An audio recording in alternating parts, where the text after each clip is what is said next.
আরে ইয়ার, বাড়িতে প্রতিদিন একই কথা। তোর ওই বন্ধু বাঘা তোর থেকে লাইফে অনেক আগিয়ে গেল। একই স্কুলে পড়তাম, একই টিউশনিতে পড়তাম, ইভেন এক্সামে আমার থেকে নাম্বারও কম পেতিস তুই। স্কুলের অ্যানুয়াল স্পোর্টসেও তুই আমার থেকে দৌড়ে পারতিস না। আজ তুই লাইফে সাকসেসফুল আর আমি ফেলিওর। মানে তুই কি বলতে যাচ্ছিস?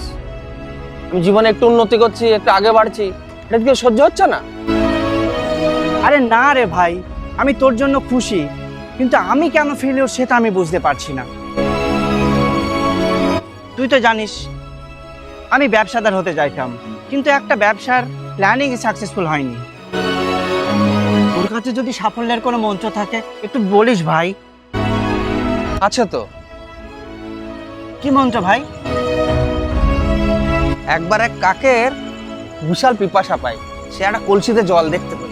তারপরে সেই কলসিতে পাথর দেয়, পাথর দিয়ে জল উঠে আসে, সেই জল পান করে। এই তো ছোটবেলাকার কাহিনী, ওসব জানা আছে আমাদের। তোর মতো বেশি বুঝা লোকগুলো না সব জেনে বসে আছে। এই যে কাকের গল্প, যে কলসিতে পাথর ফেলে ফেলে জল খাওয়া, এটা আমরা বড় হতে হতে কিন্তু ভুলে যাই। কিন্তু এই গল্পের মধ্যেই লুকিয়ে আছে সাফল্যের আসল মন্ত্র আর সাকসেসের চাবিকাঠি। তোকে কঠোর পরিশ্রম করতে হবে ভাই, কঠোর পরিশ্রম করতে হবে। ওই গল্পের কাকের মতো তোকে হতে হবে কাক।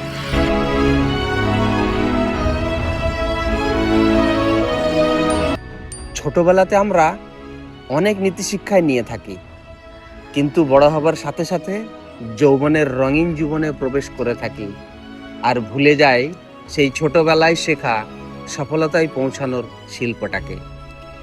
ভুলে যায় যে সব সফলতার পিছনে লুকিয়ে থাকে কঠোর পরিশ্রমের গল্প। জলের উপর ভেসে চলা হাঁসকে দেখে মনে হয় খুব অনায়াসেই বয়ে চলেছে জলরাশি, কিন্তু জলের নিচে হাঁসের পা দিয়ে অনবরত জলরাশি ঠেলে চলা কঠোর পরিশ্রম চোখে পড়ে না।